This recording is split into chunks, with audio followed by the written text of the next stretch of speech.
You ask Tiger to solve. This deals with linear equations with one unknown. The final result is y equals 1 over 2. Let's solve it step by step. Simplify the expression. Group like terms. Simplify the arithmetic. Group all constants on the right side of the equation. Subtract 7 from both sides. Simplify the arithmetic.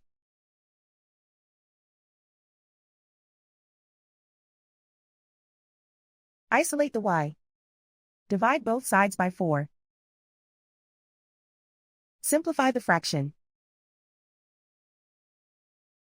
Find the greatest common factor of the numerator and denominator. Factor out and cancel the greatest common factor. And so the final result is y equals 1 over 2.